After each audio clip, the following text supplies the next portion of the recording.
Today's program is brought to you by OTCStockShark.com. For the latest and greatest OTC and Pink Sheets information, sign up for your account at OTCStockShark.com.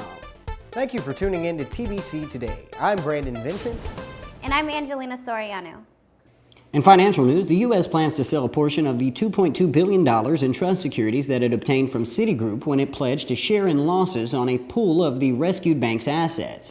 Selling trust securities is the latest step by the government to unwind the sizable ownership stake it received when it helped Citi to survive the financial crisis. The Treasury said it plans to begin selling the trust securities this week. It remains unclear exactly at what price the securities will be sold or how much of its holdings the Treasury will sell. The shares have a liquidation price of $25 each and can be redeemed starting October 30th, 2015. A group of investment banks is soliciting buyers, and pricing information is expected to become clearer this week. In U.S. news, the United States crossed an important marital threshold in 2009, with the number of young adults who have never been married surpassing for the first time in more than a century the number of adults who were married.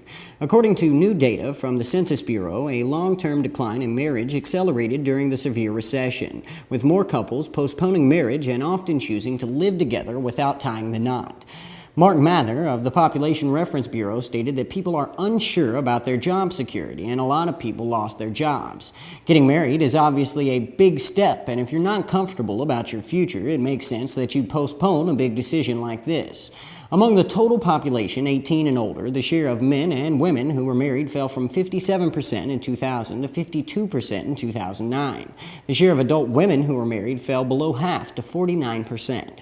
Society could be in store for a brief marriage bump if economic good times return, but it is likely to be a temporary reversal of a long-term downward slide. Two factors contribute to the decline in marriage amongst adults ages 25 to 34. Less marriage and more cohabitation, which has become far more socially acceptable, even with children. According to the federal data, the share of young adults who have never married climbed from 35% at the start of the decade to 46% in 2009. In international news, North Korean state media released a photograph of Kim Jong-un, the son and presumed heir of the ailing dictator Kim Jong-il, the first verified image of the young man as an adult. The photo was published in the issue of North Korea's main newspaper and showed him in a dark suit with his father and a large group of senior workers, party officials. He bore a strong resemblance to his father and, some thought, his grandfather, Kim Il-sung, the founder of North Korea. Earlier, at a landmark meeting of the Workers' Party in the capital, the younger Mr. Kim, who is believed to be 27 or 28, was given the rank of 4-star general in the People's Army and was named a deputy chairman of the party's military commission. He also became a member of the Central Committee of the party, an ideological and policy-making post.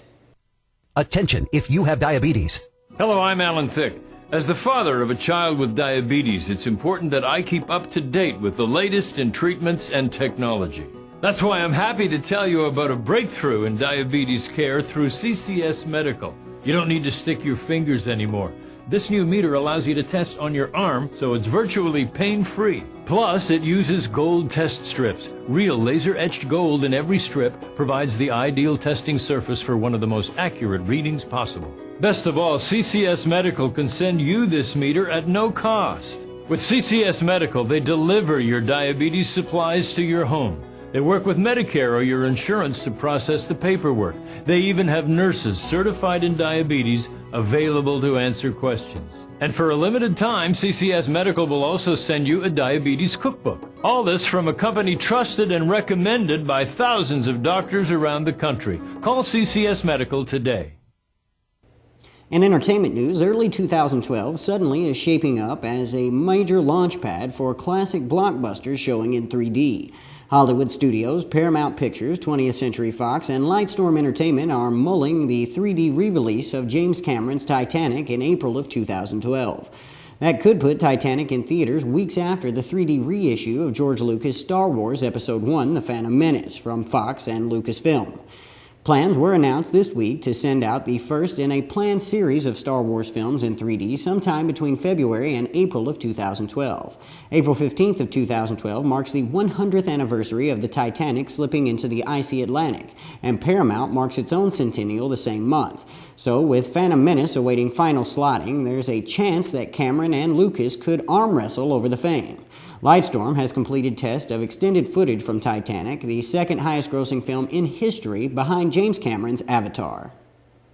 In tech news, DARPA's got ambitious goals when it comes to revolutionizing the outmoded, expensive process of defense manufacturing. The Pentagon's Blue Sky research arm wants a fast-track timeline and widespread collaboration, all facilitated by Web 2.0. And they're looking to assemble an army of teenage brains to help them do it. The agency's putting $10 million into a new program, Manufacturing, Experimentation, and Outreach, or Mentor, that aims to develop and motivate a next-generation group of system designers and manufacturing innovators.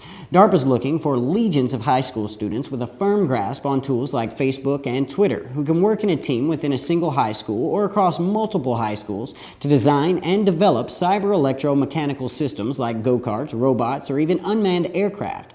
Social networks, the agency hopes, can facilitate collaboration as well as intergroup competitions. Mentor is only the latest DARPA program hoping to transform today's youth into tomorrow's Pentagon hotshot. Earlier this year, the agency requested proposals that would boost the number of teens pursuing bona fide geekdom. That program was catalyzed by concerns over the country's ability to compete in the increasingly internationalized stage. This time around, DARPA is looking for the brawniest brains worldwide, noting that substantial participation by foreign high schools is essential to leveraging the best talent. In green news, car makers, especially those who specialize in sporty luxury vehicles, have a long tradition of making supercar concepts for motor shows. Sometimes they later end up in production, but most of the time bits and pieces are recycled into different, more watered-down models. Jaguar has unveiled just such a beast, and it has pretty decent green potential.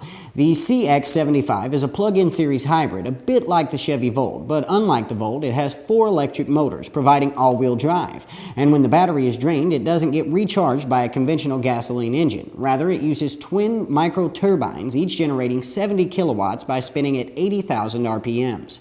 The 4 electric motors produce 145 kilowatts each, for a total power of 580 kilowatts.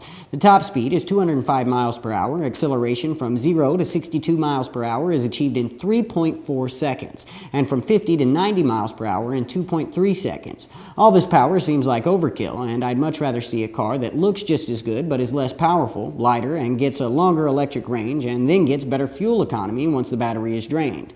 But still, the Jaguar CX-75 has an electric range of 68 miles, and since the average American rarely drives more than 40 miles in a day, and that number is probably lower for Europeans, this means that if the supercar was plugged in every night, it could conceivably be greener than a much less powerful Honda Fit.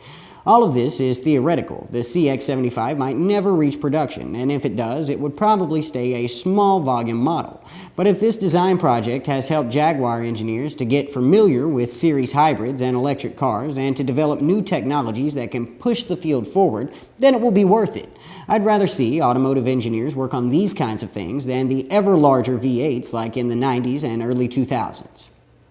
Thank you for tuning in to TBC Today. I'm Brandon Vincent. And I'm Angelina Soriano.